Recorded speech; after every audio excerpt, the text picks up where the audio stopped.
Huli sa CCTV ang umunoy pambabastos sa lugar ng isang rider matapos walang habas na idiniretso ang kanyang motorsiklo sa loob ng simbahan sa Taal, Batangas. Makikita kasi sa video na ipinarada pa ng lalaki ang kanyang motor sa harap mismo ng altar. Ngunit hindi lang yan, habang makikita na lumakad na papalayo ang angkas nitong ale, ang lalaki naman umakyat pa ng altar at sabay na umupo sa upuan ng mga pari na animoy feeling boss.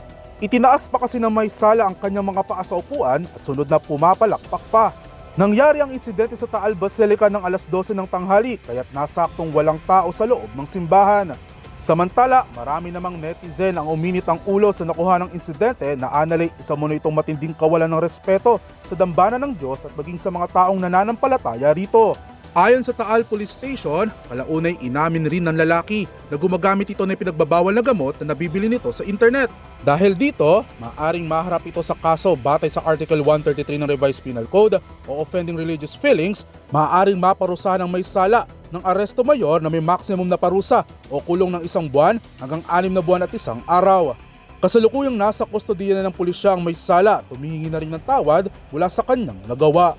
Para sa DZRH TV, ito si James Galange, una sa Pilipinas, una sa Pilipino.